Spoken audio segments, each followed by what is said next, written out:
പ്രശ്നങ്ങൾ ഉയരുന്ന സാഹചര്യം. ഒരു പന്തിൽ വെറും 14 റണ്ണ് വേണം ഇംഗ്ലണ്ടിന് ജയിക്കാൻ. അത് ഒരിക്കലും ഇംഗ്ലണ്ടിന് എടുക്കാൻ കഴിയില്ല അൺലസ് ദൂബെ വിചാരിക്കണം. ദൂബെ വൈഡോ നോ ബോളോ ഒക്കെ എറിഞ്ഞാൽ മാത്രമേ അങ്ങനെ ഒരു സാധ്യതയുള്ളൂ. പക്ഷേ ഒരു പന്ത് 14 റണ്ണ്. പക്ഷേ ഇംഗ്ലണ്ട് വോട്ട ഗെയിം തുടക്കം തൊട്ട് ബട്ട്ലർ ഒരു ഫോമിലില്ലാത്ത ബട്ട്ലറും ഫിൽസോൾട്ടും വരെ ആഞ്ഞ് ശ്രമിച്ചെങ്കിൽ പോലും ഇംഗ്ലണ്ട് ഗെയിം ഫൈറ്റിംഗ് ടോട്ടൽ. പക്ഷേ ഇംഗ്ലണ്ടിനെ വീഴ്ത്തി ഇന്ത്യ എന്ന് തന്നെ പറയാം.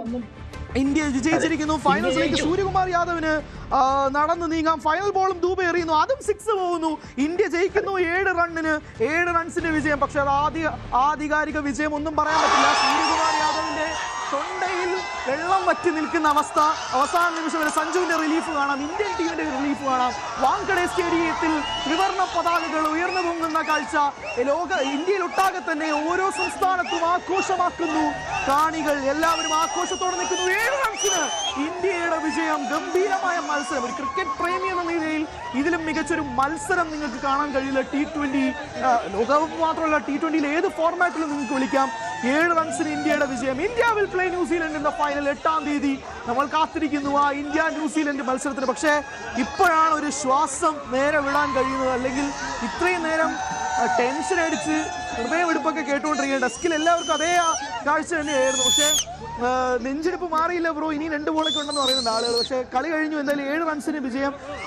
ഇംഗ്ലണ്ടിന്റെ ഗംഭീരമായ മത്സരം. നമുക്ക് കളിയെക്കുറിച്ച് ഒരു അനാലിസിസ് നടത്തുമ്പോൾ ഇംഗ്ലണ്ടിന്റെ ഗംഭീരമായ മത്സരം. ഒരു പക്ഷേ ഇത്രയും വലിയൊരു ടോട്ടൽ ചേസ് ഡൗൺ ചെയ്യാൻ കഴിയില്ല. ബുംറ, വരുൺ ചക്രവർത്തി, ഹാർദിക് പാണ്ഡ്യ, അക്സർ പട്ടേൽ എന്നൊക്കെ പറയുന്ന അർഷ്ദീപ് സിംഗ് എന്നൊക്കെ പേപ്പറിലൊക്കെ കണ്ടാൽ ലോകം വിറയ്ക്കുന്ന ബൗളേഴ്സിന് മുന്നിൽ 246 നേടിയെടുക്കുക എന്ന് പറഞ്ഞാൽ ചെറിയ പരിപാടിയല്ല.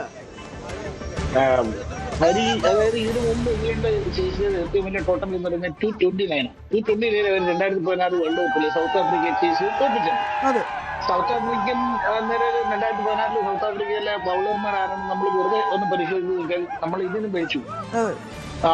നമ്മള് ഉച്ചവമ്പിൽ പറയുന്ന കാര്യമുണ്ട്. ഇന്ത്യയുടെയും ഇംഗ്ലണ്ടിന്റെയും ഏറ്റവും വലിയ സ്ട്രെങ്ത് എന്ന് പറയുന്നത് ബാറ്റിംഗ്. ഭയങ്കര ബാറ്റിംഗ് കരുത്താണ്. ഇംഗ്ലണ്ട് ആണെങ്കിൽ 11 പേരും ഗംഭീരമായി ബാറ്റ് ചെയ്യുന്ന ആൾക്കാരാണ്. നമുക്ക് ഏതാണ്ട് ഒരു 7 വരെ നമുക്ക് ഒന്നും പേടിക്കാനില്ല. ഈ 2 ടീം തമ്മിലുള്ള വ്യത്യാസം എന്ന് പറഞ്ഞാൽ നേരത്തെ പറഞ്ഞത് ജസ്പ്രീതും ബുംറയും ബൗളർ മാത്രം.